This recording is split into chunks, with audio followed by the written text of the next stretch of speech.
اسلام کی شہزادیوں، یہ دیکھیے لڑکیوں کی قبرستان ہے جہاں بیٹیاں پیدا ہوتے زمین میں دفن کر دی جاتی تھی۔ ایک مرتبہ سرکار دو عالم صلی اللہ علیہ وسلم اپنے صحابہ اکرام کے جھرمٹ میں جلوہ افروز تھے کہ ایک شخص آیا اور کہنے لگا کہ یا رسول اللہ صلی اللہ علیہ وسلم، آپ اللہ سے بات تو کریں کہ کیا اللہ ہمارے گناہ معاف کر دیں گے؟ تو آپ صلی اللہ علیہ وسلم نے فرمایا کہ تو نے گناہ کون سا کیا ہے؟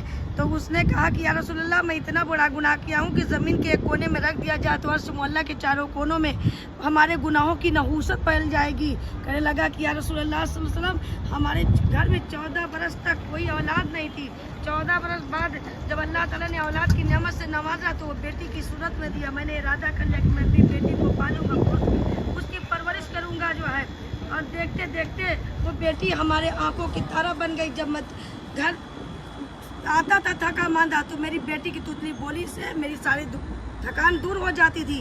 ایک دن جو ہے ابو جہل مکہ کے چوک میں ملا اور کہنے لگا کہ تو نے اپنی بیٹی کو ابھی تک دفن نہیں کیا، کل میرے آدمی جائیں گے تیری بیٹی کو اٹھا کر لائیں گے اور تہے خاک کر دیں گے۔ کہنے لگے کہ میں نے اسی دن ارادہ کر لیا کہ آج ہی میں اپنی بیٹی کو دفن کر دوں گا۔ میں نے گھر آئے بیوی سے کہا کہ اسے نہلا کر تیار کر دیجئے، میں اس کے ماموں کے گھر چھوڑا ہوں۔ بیوی نے یعنی غسل کرایا، کپڑا پہنایا، بال کو کنگھی کیا، تیار کیا۔ کرنے کے بعد جو ہے پیشانی پر بوسہ دیا اور اس کی انگلی میرے ہاتھوں میں پکڑا دیا۔ میں نے کدال کو آستین میں چھپا لیا اور چادر میں چھپا لیا اور قبرستان کی طرف چل پڑا۔ بیٹی نے کہا بابا جان، اسی مقام پر چل پڑا۔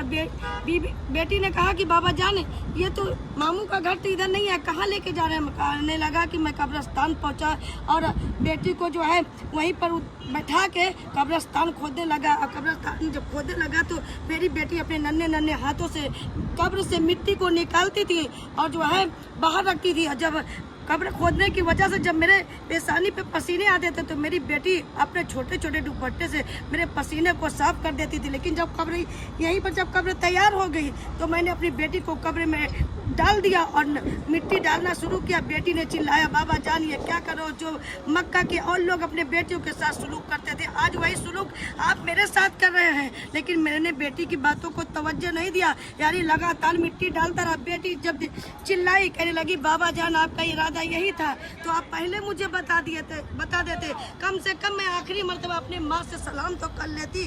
جب یہاں پر وہ پہنچی تو رسول اللہ صلی اللہ علیہ وسلم کی آنکھوں سے آنسو جاری ہو گئے۔ صحابہ اکرام رونے لگے اور صحابہ اکرام نے وہ شخص کہنے لگے یا رسول اللہ 40 دن ہو گیا اپنی بیٹی کو دفن کرنے، لیکن 40 دن سے آج تک نہیں سویا۔ جب میری آنکھیں بند ہوتی تو میری بیٹی میرے خواب میں آ جاتی اور کہتی ہے بابا جان میرا ہاتھ ہوگا، تیرا گریبان ہو گیا، رسول اللہ صلی اللہ علیہ وسلم کی عدالت ہوگی، وہیں پر جو ہے اللہ سے آپ سے فیصلہ کراؤں گی، جو ہے اللہ سے آپ کا فیصلہ کراؤں گی۔ رسول اللہ صلی اللہ علیہ وسلم یعنی کہ آنسو جو ہے آنسو جاری تھے۔ کہنے لگے کہ تیری بیٹی ننھے ہاتھ جوڑتی تھی، تجھے زندگی کی فریاد کر رہی تھی، تو نے کیوں نہیں سنا؟ تو نے کیوں اپنے سینے پہ پتھر رکھ لیا؟ لیکن یاد رکھنا کہ تو نے زمین سے بھی بڑا گناہ کیا، آسمان سے بھی بڑا گناہ کیا ہے۔